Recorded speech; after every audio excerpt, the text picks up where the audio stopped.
have you ever thought about ending up as the James Bond baddie? And how were you first approached, and why did you take this offer? No, I've never thought about it. I've seen not all of them, but most of them. And when I was a teenager, the new Bond movie was an event, even in Vienna. It was excitement all over. So then I was too young to identify with the baddie. I still thought the world was good, but then it took a while until this came together. It emerged more than there was a spontaneous decision. And I'm friends with Barbara Broccoli, and we've known each other before, or we knew each other before, and so we started talking around February. And then, back and then I met with Sam Mendes, and we talked about this. It was sort of a very, very organic and natural process until we said, okay, let's do it. Could you please introduce about the role to the Chinese audience? No. Oh. I certainly not. No. You see, that's. I want their opinion. Mm-hmm. I don't want them to have my opinion. Mm-hmm. My opinion is irrelevant. I just play that and try to vanish behind what I did. We're just talking because it's nice to talk to beautiful ladies. But other than that, I think it's up for the audience to tell me or make up their mind and have fun with it, and not for me to, lecture. So you are quite famous for your image as the screen villain from Inglourious Basterds and James Bond as well. So are you in favor of playing this kind of role?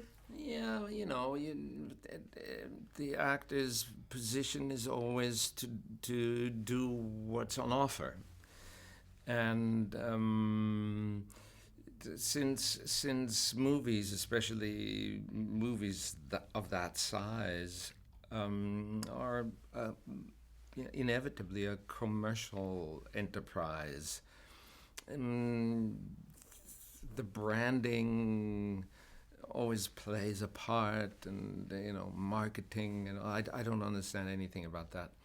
So I'm afraid if you've been successful in one thing, everybody would like to treat that as a commodity and trade with it. I suppose it's the same with cars or cosmetics or television sets. Or that's an aspect of movie making that you cannot deny.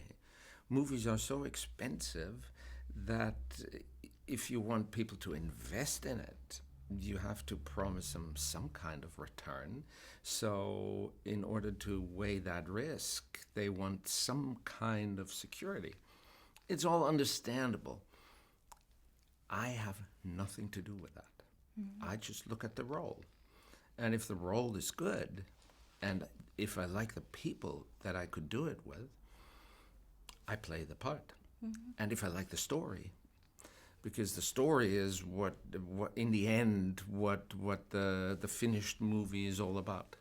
I really like this cultural industry analysis from you. So next question is, in the movie that in the end Bond didn't shoot a warehouse to die, so does it imply that this role or you will come back in the next movie? I don't know. We never talked about that. He doesn't shoot me because it's important for him. He does not shoot me in order to save me for the next. Maybe when they pick me up from the ground, they toss me in the Thames. I don't know. Mm-hmm. And this is not your first time to work with Leah previously in Inglourious Basterds. So was this collaboration quite different from last time? Well, it's a few years on, and she was very young the last time, and the part was very small, and now she's not very young, but young, and the part is very big, and she's developed. I mean, she's a movie star already, but I expect her to become one of the big movie stars because she has everything, everything. So the last question is, in your performance, what's the toughest part? What's the toughest scene for you? It's quite challenging. On the Bond movie? Yeah. Well, actually, it's tough to. First of all, it takes a very long time. The shooting of a movie of that size, there were, I think, 170 something shooting days. I've made movies in 17 shooting days. So because my part is not so big, but it's spread over such a long time, to go in and out and leave and come back. And I always like to come on the first day, work every day, and leave after the last day. And in this case, it was pretty hard for me to then leave for 3 weeks and come back for 2 days and then go again, and then not see everybody for, I don't know, a few weeks, and then travel to Morocco for 1 day, and that kind of. Have you ever thought about ending up as the James Bond baddie? How was your first time being approached for this role? Yeah, no, it was something I actually never dreamed of. But again, 10 years ago, I never would have imagined being in films at all. But I was approached. It was weird because for a few years I struggled to find work. I tried to get auditions, even struggled with that. But after Guardians of the Galaxy came out, we started getting phone calls. And this was one of the very first phone calls I got, and it was by far for the biggest project. So it was something I wasn't used to. And then it was just, an auditioning process and meeting with Sam Mendes, the director, and they offered me the job. We're very exciting about that. Yeah, no, that's an understatement. I was jumping up for joy. I'm pretty much wearing my heart on my sleeve, and I'm pretty much an emotional guy. So when I'm excited, I verbally express it, and so I was very excited. So in the movie, Hinks fight a lot against James Bond, but as the international world champion in wrestling, that you have to lose to him. Do you feel okay? Are you feeling okay with that? Well, I don't necessarily feel like I lost, but it's one of those things. I'm a James Bond fan. So it doesn't hurt my ego. I don't have an ego as far as that. Even when I was in pro wrestling, I always took pride in being the bad guy because at the end of the day, when you lose, say in professional wrestling, you're giving the fans their hero. That's their hero. They have something to cheer for. So I kind of take pride in it, which is maybe just my point of view coming from a professional wrestling background. But at the end of the day, also, I think that I look at it like Bond may have won the battle, but he didn't necessarily win the war. So in the practice, in the real shooting, in the action movements, how easy is that to work with him? It's a difficult thing. It's just, it's one of those things where you kind of want to put everything into it, and you want to make it as real as possible. You want to try to avoid injury, but sometimes there's just things going to go wrong, especially when you're moving very fast and there's very tight quarters. Just the simplest things. You can trip on stuff or run into things. It's just every take is different in the way people move because it's two people working together. You try to stay in sync, but after you've done it like 20 or 30 times, your brain process gets slower. Physically, you get tired, so things can go wrong. So it's not, as safe as people would imagine it to be. At least this scene wasn't, because it was very physical. And it was shot, using the two of us. Sam wanted to make it very obvious that it was the two of us fighting, so we didn't use doubles a lot. And we actually were very physical, and we kind of really put our heart into it and left everything we had on the train, and all for the sake of this film, because we wanted it to be incredible, and it did come out incredible. Yes, it's really breathtaking. I watched it yesterday. Yeah, it's very exciting. So in the movie, Hinks didn't talk much, he didn't speak that much, right. But he must fight against Bond with a purpose. Right. So what psychological analysis did you do before you take this role, before acting? Yeah, it was, it's one of those things I always kept in mind. It was through conversations with Sam. It was kind of a mindset of this character. And Hinks has a bit of a superiority complex. He doesn't really see anyone as his equal. which means that he's not really threatened by anything.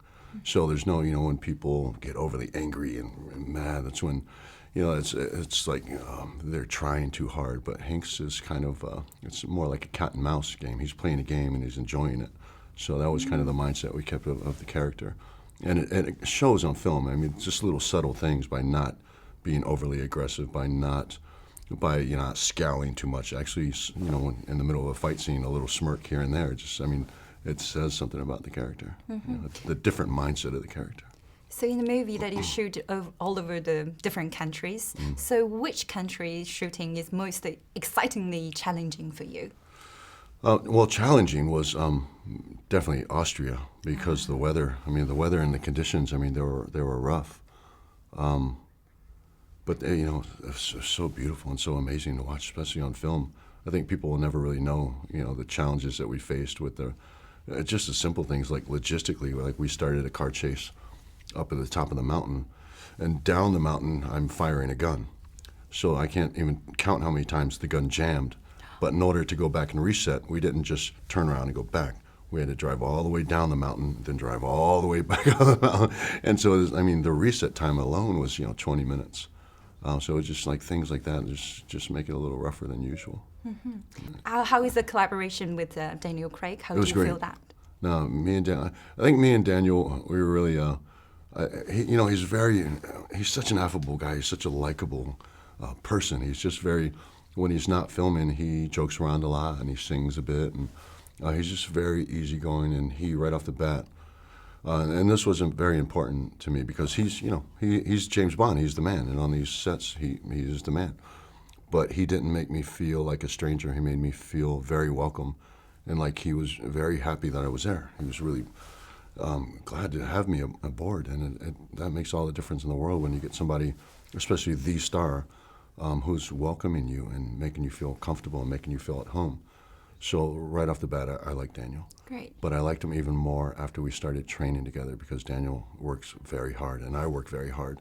And I like to see other people working very hard. I don't like, if you go on, sometimes you may go on a set and some people, especially if you get people who are, big stars, they might take it easy sometimes. But I love people who are just grind, just want to work really hard, like myself. So the last question is that Hinks fell out of the train, so didn't have a specific declaration about his death. Do you think him or you will make a comeback in the next? I'm hoping for a comeback. It's one of those things where I don't know. They may already know what they want to do. I think it may all have a lot to do with Daniel, coming back and reprising the role of James Bond. And I think everybody, and speaking strictly as a fan, I really hope that he does. And if he does, I would imagine there might be a possibility that you'd see Hinks again. So I don't know. I hope so.